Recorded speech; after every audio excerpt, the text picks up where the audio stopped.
Welcome to episode 115 of the G2 on 5G. It's the latest inside scoop on everything 5G. We cover 6 topics in about 20 minutes, and it's brought to you by More Insights and Strategy. I'm Will Townsend, and joining me again this week is fellow analyst Anshel Sag. Let's get started. So for my first topic, I was actually pre-briefed on this, but this week, AT&T and Corning announced a tie-up, and it's aimed at bolstering fiber optic cable supply.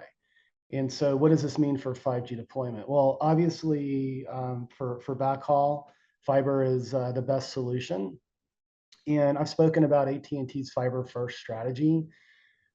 They are investing, it's a twofold capability for them. One, it drives significant ARPU for their broadband business, which is over $10 billion in top line revenue, and obviously supports its 5G backhaul. But some of the details on this announcement. I mean, basically, Corning is opening a new facility in Arizona. It's in Gilbert, Arizona. I believe Gilbert is where they have all the minor league near Goodyear, like all the minor league baseball parks. You and I are big baseball fans, so thought I'd mention that. Currently, their fiber plant is in North Carolina, and Corning is the top supplier of fiber optic cable. So putting it in Arizona makes sense just from a kind of a bicoastal perspective. So they expect the new plant to open in 2024, and it allowed about 250 jobs. In concert with that, AT&T also announced plans that they're going to build a new fiber internet network in Mesa. It's going to supply over 100,000 homes, and they expect to have that build out complete by 2023. No dates established there, but it is actually significant because it's AT&T's first fiber network in the state of Arizona. So from my perspective, given all the supply chain constraints that we're seeing, companies like Ciena have recently report poor earnings based on supply chain issues, and obviously that company is a big player in fiber optic cable build out. So I think this is fantastic. But what are your thoughts? Saw the news that the Corning facility would be deploying AT&T 5G, Yeah. and that it would be kind of like another smart manufacturing facility. It's interesting because Corning does a lot of things other than just make fiber optics, Yeah. right? They make glass for all kinds of specialized purposes. So it's a key component in a lot of things. And I think it's important to have, you know, cutting edge manufacturing facilities in the US as supply chain becomes more and more challenging. So, Yeah. um, yeah, I think this is a positive thing for both companies. And, I think it's starting to sound like, these 5G deployments inside factories are becoming more of the usual Mhm. rather than the exception. Yeah. I've spoken to this on past podcasts, but I believe, well over, half of the total addressable market for private cellular will be within manufacturing, to your point, for smart operations, robotic control, any sort of tactile type operation. And this announcement just furthers AT&T's commitment to having a fiber first strategy. So I think it's super solid, and we'll continue to monitor that. And if things progress, we'll report back. But let's move to your first topic this week. We've talked about Reliance in the past and the Indian market. You want to share some details on their 5G standalone network deployment? Yeah, so this is it's giving me flashbacks to their 4G rollout. Yeah. Um, Basically, during the big AGM that Reliance has, which is like their big shareholder meeting, Yeah. the CEO basically, gives like his state of the union for the company over the next year. And one of the big things he said is that they're going to invest $25 billion as a single Wow. company to roll out their 5G network across India, which is a considerable amount of money when you Yes. consider that, um, they plan to have nationwide coverage by the end of 2023. So, they're going to obviously deploy in highly dense areas first, big population centers, and then move outward. But this is a standalone 5G network, so they will Mhm. not be using NSA, which, like I said, gives me flashbacks to their 4G network, which was also not dependent on 3G whatsoever, and Yeah. actually allowed them to, I think, grow a lot faster than their competitors. Yeah. And it allowed them to deploy new use cases faster. So, Yeah. um, I think this will be really interesting to see how it rolls out, how much coverage and how many users they're able to potentially serve by the end of 2023. Yeah. But they say that it has the potential of connecting up to 100 million homes with fixed broadband as well. So um, there's a lot of things that I think are riding on this network. Yeah. But I do think that it will, you know, I think it will be limited in scope.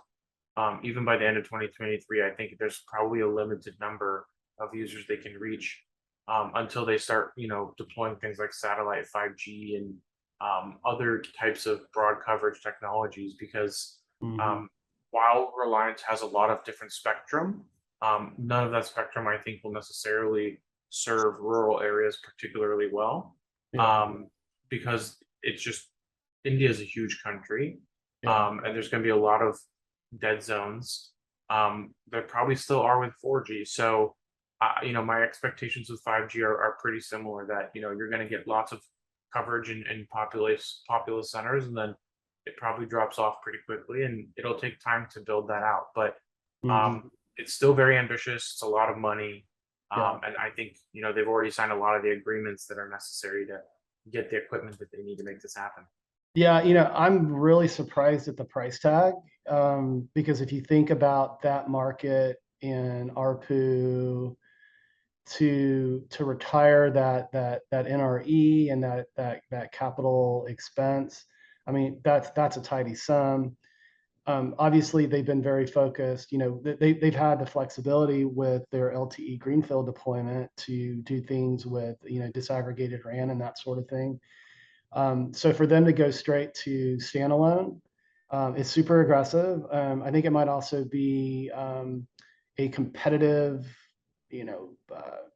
ploy, if you want to call it that, or strategy to sort of, outsmart, outbest their competitors, because the mobile market, the mobile network operator market in India is quite competitive. But yeah, it'll be interesting to see how this progresses. So, but let's move to my second topic this week. And we actually have bookend topics here for both of our second. We're going to talk about the recent 2.5 gigahertz auction. I want to talk about Verizon. And our friend Mike Dano at Light Reading, he published an article this week. And the subject was, did Verizon accidentally spend $1.5 million on 2.5 gigahertz spectrum assets? And so that appears to be what has happened. Many analysts, including myself, have concluded that this was probably Verizon's attempt to try to spike the price up for T-Mobile, and you're going to talk about T-Mobile in a moment. But as you and I have talked about on prior podcasts, that didn't happen. I mean, this auction landed at a fairly reasonable level. And what's interesting, Verizon ended up with 12 licenses across 9 counties, and it's really weird because it was very widely dispersed. It's also strange because Verizon isn't deploying in the 2.5 gigahertz band as well. So clearly, and then there was an attempt for them to, to kind of claw this back, because as we've discussed, these operators that participate in these auctions have to put down pretty hefty sums of money from a deposit perspective. But it was clear, because AT&T only put down 1,000, that they weren't really going to seriously participate in the auction, because they've shored up their mid-band licenses pretty well with the 110 spectrum and that sort of thing. But what are your thoughts?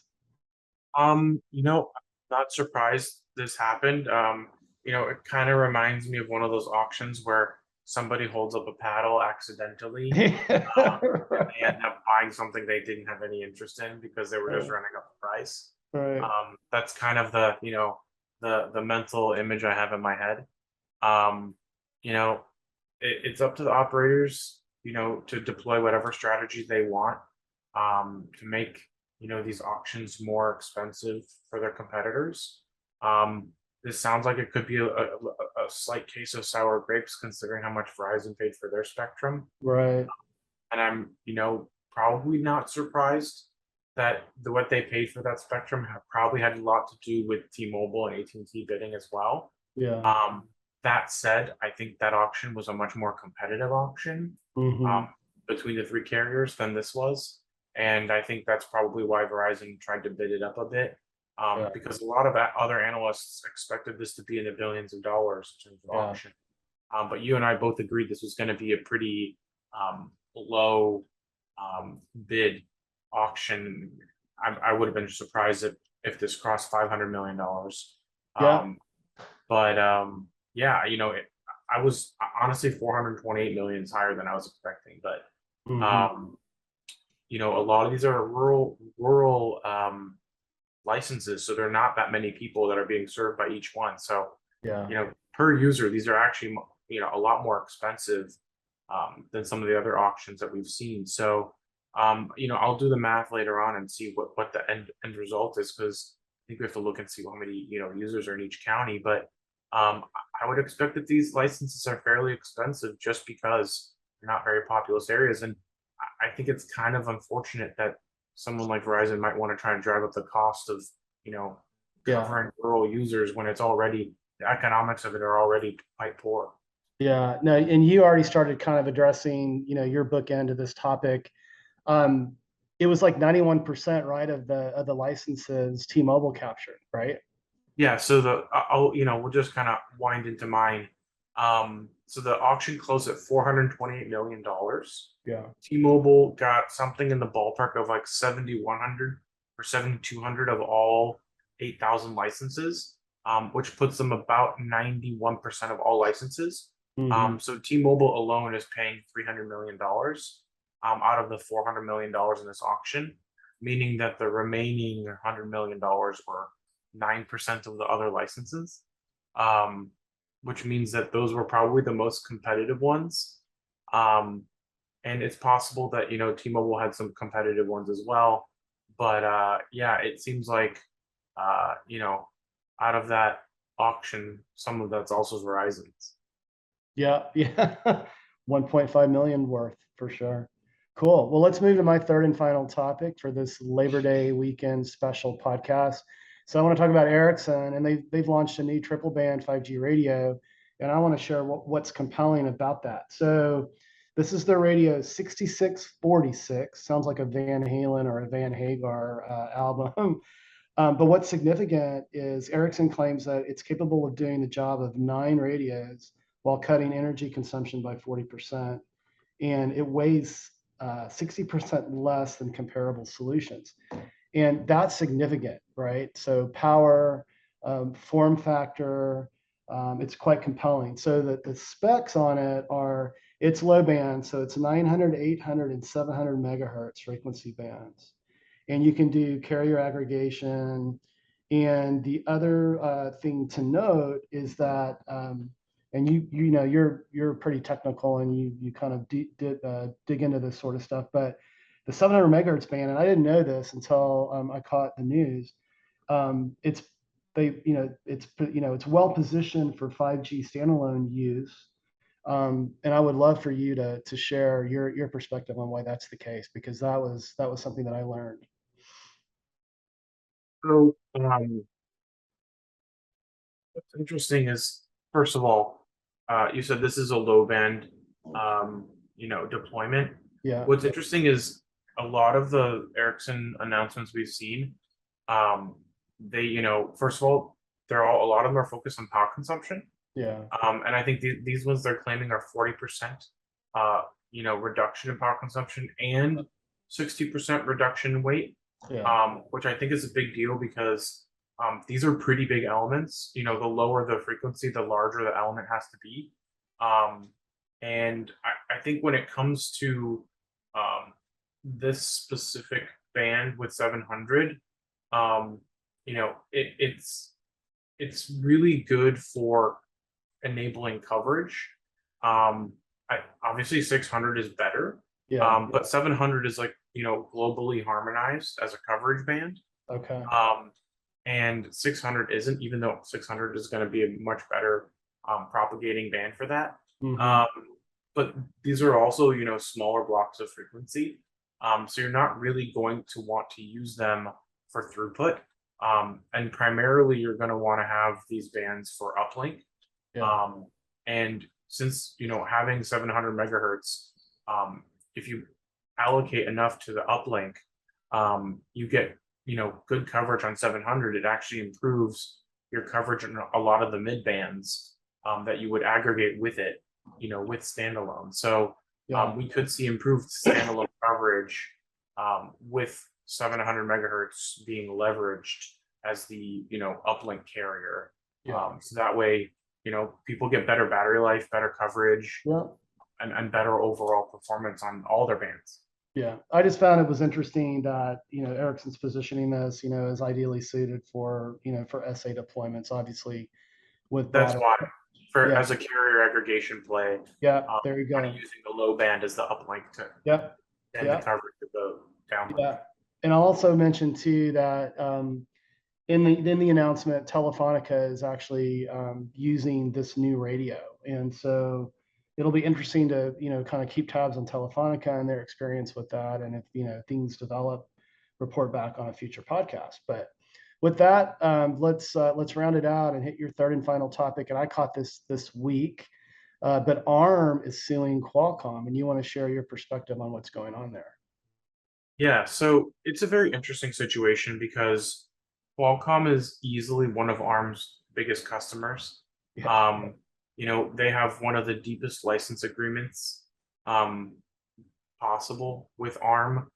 They have custom core architecture licenses. They have semi-custom core architecture. They've got full IP.